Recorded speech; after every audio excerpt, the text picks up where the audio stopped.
Olá, eu sou José Fortunati, em nome da Fundação da Ordem Social, estamos apresentando o curso livre de gestão pública para conhecer melhor a máquina pública. Hoje vamos abordar o módulo número 5, que são os órgãos de controle.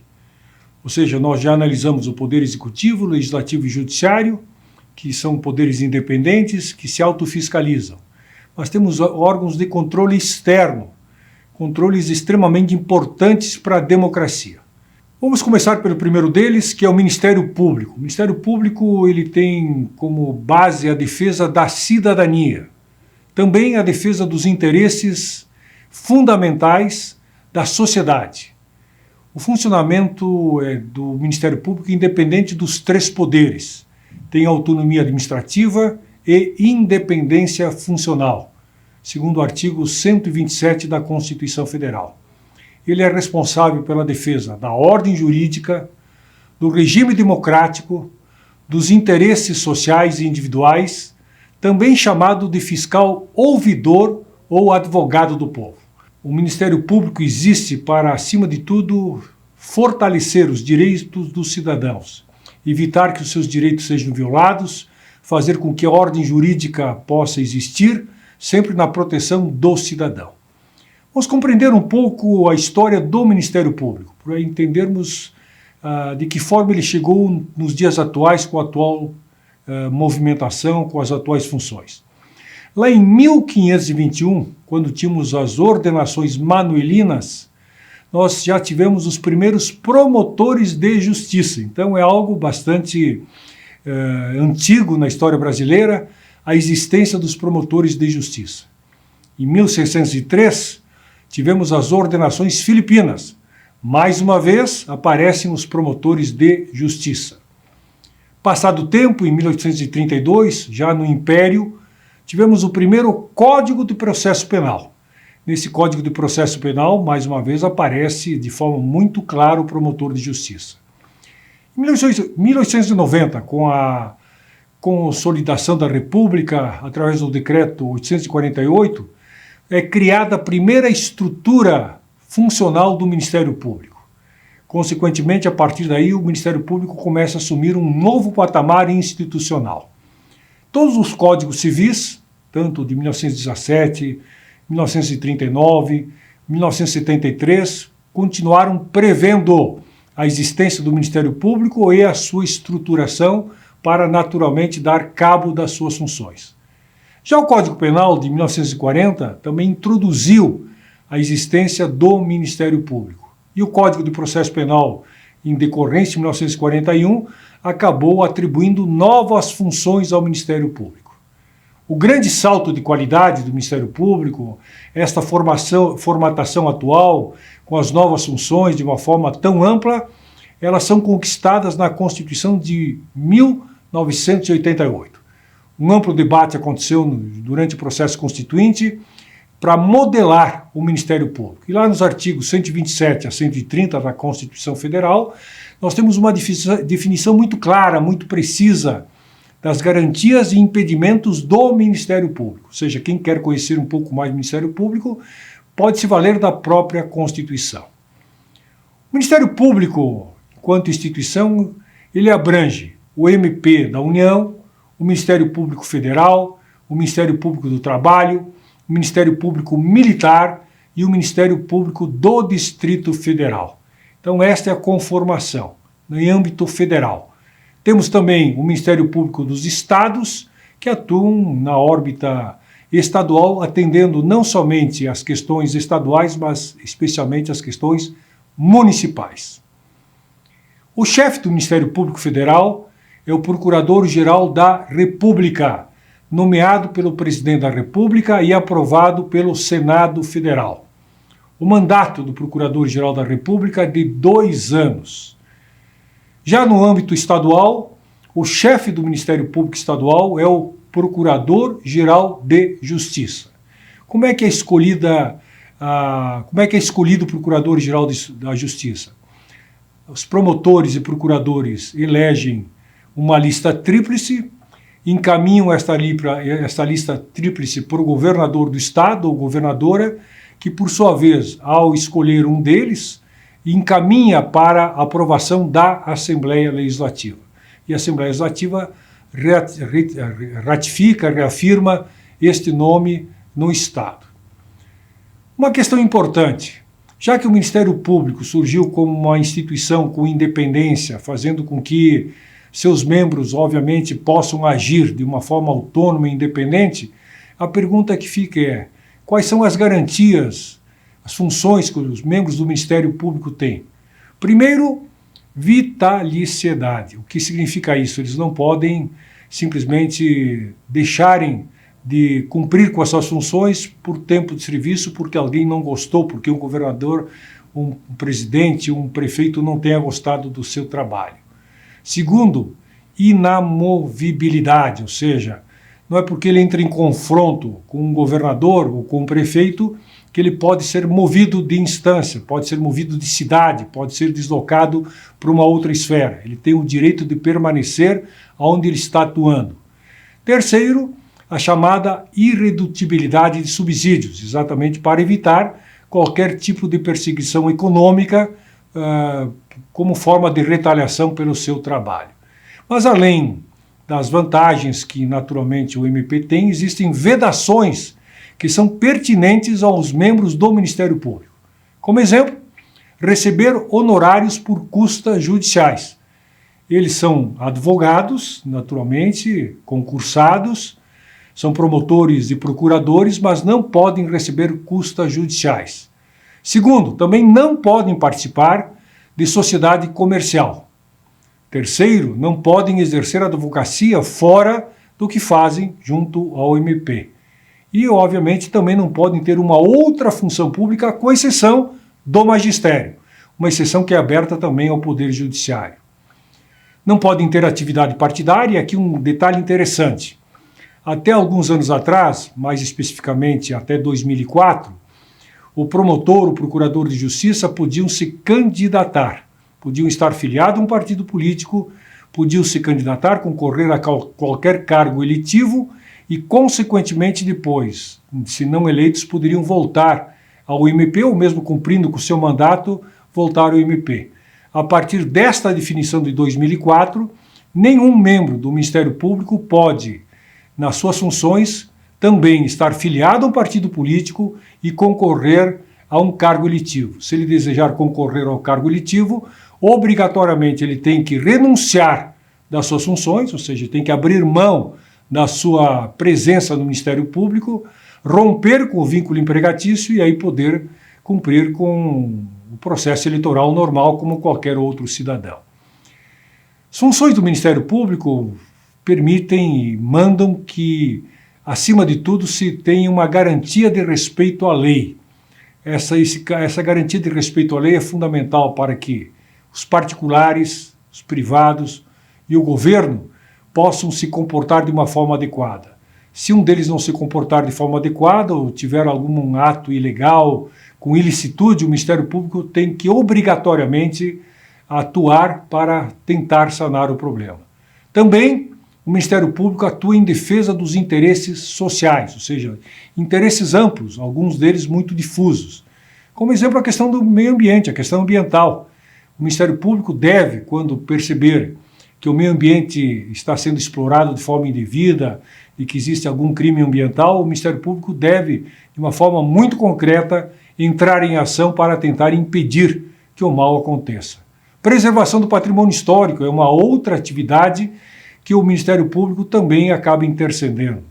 Na relação com o consumidor, a defesa do consumidor que muitas vezes não encontra respaldo junto às normas mais gerais, mas encontra no Ministério Público o seu defensor. Pessoas com deficiência, também o Ministério Público atua e deve atuar com muita força. Crianças e adolescentes em situação de risco. Isto é um papel extremamente importante que é exercitado pelo Ministério Público. Quando se fala no ECA, no Estatuto da Criança e do Adolescente, que tem 31 anos, tem que lembrar da chamada rede de proteção. Nesta rede de proteção, além do Poder Executivo Municipal, Estadual, Federal, os conselhos tutelares, as instituições que abrigam crianças e adolescentes, nunca podemos esquecer a importante presença do Ministério Público. Uma outra questão importante é atuar em defesa dos interesses individuais que são indisponíveis. O que são interesses individuais indisponíveis? O direito à vida. Então eu não posso simplesmente, por minha vontade, tirar a minha própria vida. Se, obviamente, o Ministério Público souber disso, tem que agir para que o direito à vida, a minha, de outrem, seja plenamente preservada. A saúde, a liberdade, a educação, são ações que obrigatoriamente o Ministério Público deve estar agindo para fazer com que estas ações de políticas públicas elas atendam aos seus reais objetivos. Também é a função do Ministério Público exercer o controle externo das atividades policiais. Ou seja, nós temos nos estados, como exemplo, Polícia Militar, Polícia Civil. Então, o controle externo das atividades, tanto da Polícia Militar quanto da Polícia Civil, são dois exemplos muito claros, isto é exercido pelo Ministério Público, que fiscaliza para verificar se não existe, obviamente, algo que não esteja previsto em lei, se há um abuso do poder policial, se há alguma violência cometida contra as pessoas. Pois bem, vamos para um segundo órgão de fiscalização, que é o Tribunal de Contas. O Tribunal de Contas, naturalmente, tem uma função diferente do Ministério Público, já que ele faz o controle externo dos governos. O Tribunal de Contas controla o governo municipal, o governo estadual e o governo federal. Ele deve acompanhar a execução orçamentária e financeira dos governos, para ver o quê? Para ver se o dinheiro público, que é pago por todos nós através de tributos, se esse dinheiro público está sendo bem aplicado, se as licitações estão sendo feitas de forma adequada, se os recursos não estão sendo desviados para uma outra finalidade. Esta é uma função primordial do Tribunal de Contas. Também ele busca o aperfeiçoamento da administração pública, ou seja, o Tribunal de Contas deve, de uma forma muito clara, sugerir aos administradores a melhoria da administração pública, sugerindo medidas que possam otimizar tanto os recursos humanos quanto os recursos financeiros. Além disso, controla a administração direta e indireta, ou seja, há um controle não somente sobre os atos do prefeito, do governador e do presidente, mas também das estatais, das fundações públicas e assim por diante. Essa é uma atividade muito importante porque é uma fiscalização externa extremamente necessária para que o dinheiro público seja muito bem utilizado ou utilizado da melhor forma possível. Como é a organização do Tribunal de Contas? O Tribunal de Contas também se organiza de acordo com a esfera de governo. O Tribunal de Contas da União, como o nome já diz, é o Tribunal de Contas que tem um controle externo do governo federal. Qual é a sua composição? Como o Tribunal de Contas da União é composto? São 9 ministros na sua composição total, sendo 3 deles escolhidos pelo presidente da República, sendo 2 alternadamente um auditor e um membro do Ministério Público. Os 6 demais são escolhidos pelo Congresso e nomeados pelo presidente da República. Para quê? Para que ele possa exercer as suas atribuições de forma plena. O Tribunal de Contas da União, ele analisa, aprecia, aprova ou desaprova as contas do presidente da República. Essa é uma atribuição extremamente importante do Tribunal de Contas da União. Ele também julga as contas dos ministérios, das autarquias, das estatais, ou seja, a administração direta e indireta tem a fiscalização do Tribunal de Contas da União. Também olha, analisa, fiscaliza as contas com pessoal, ou seja, as admissões e demissões e os gastos feitos. Por que admissão e demissão?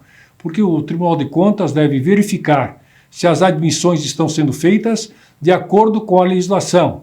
Quem, obviamente, é servidor público estável tem que ser concursado, tem regras muito claras para sua admissão, como também para sua demissão. Também fiscaliza as aposentadorias. Nós sabemos que, infelizmente, até anos atrás, eram feitas aposentadorias fraudulentas, onerando o poder público, pois essa passou a ser uma importante função do Tribunal de Contas da União. Faz auditorias e inspeções para verificar, e obviamente as denúncias que são feitas, denúncias que podem partir do cidadão, de partidos políticos, de entidades de classe. Essas denúncias são abertas e, sendo feito exatamente por estes entes, o Tribunal de Contas não pode deixar de investigar, de apurar para ver se efetivamente existe uma aplicação dos recursos de acordo com a natureza que foram indicados. Uma outra função do Tribunal de Contas da União é se está havendo a aplicação dos recursos da União para os estados e para municípios. Nós sabemos que existem inúmeros convênios, o principal deles está na área da saúde, no Sistema Único de Saúde, onde a União remete recursos através de convênios para os municípios e para os estados, onde os estados também repassam recursos para os municípios, e os municípios procuram lá na ponta fazer o atendimento adequado para a população. Então, é função do Tribunal de Contas verificar se esses recursos que saem da órbita federal estão sendo bem aplicados na ponta, tanto em relação ao governo do estado quanto ao governo municipal. E também é sua obrigação sustar ato impugnado. Se houve algum ato que tenha algum tipo de validade, mas foi impugnado, o Tribunal de Contas deve entrar em campo para anular esses atos impugnados. Temos, além do Tribunal de Contas da União, os chamados Tribunais de Contas Estaduais, que estão, como o próprio nome diz, localizados nos estados. Qual a sua função? O Tribunal de Contas do Estado é o grande fiscalizador, o controlador dos governos estaduais e municipais. Então, como exemplo, no Rio Grande do Sul, nós temos um Tribunal de Contas do Estado que fiscaliza tanto o governo do Estado quanto os 497 prefeitos municipais. Quando falo em prefeitos, as prefeituras e a administração direta e indireta. Como é que é composto o Tribunal de Contas do Estado segundo a Constituição? São 7 conselheiros, o governador indica 3 e a Assembleia Legislativa acaba indicando outros 4. Nós temos os tribunais de contas também dos municípios no estado. Aí é uma exceção que se abre. São apenas 4 estados que têm tribunais de contas desta forma, que é Bahia, Ceará, Goiás e Pará. E, por último, nós temos tribunais de contas dos municípios, que operam simplesmente em municípios. São apenas 2 casos. Não existem, entre 5.700 municípios, apenas 2 municípios têm tribunais de contas específicos, que são tribunais de contas do seu município, que é a cidade do Rio de Janeiro e a cidade de São Paulo, as 2 principais capitais do país.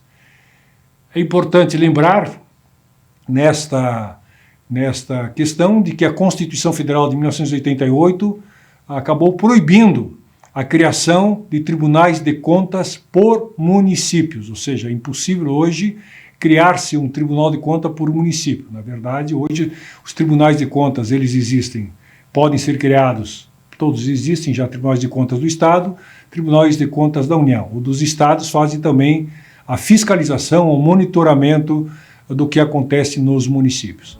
Com isso, nós terminamos o nosso módulo, apresentamos 2 órgãos de fiscalização que são extremamente importantes, são básicos para que os recursos públicos, para que a proteção do indivíduo, do cidadão, ela possa se dar com bastante qualidade.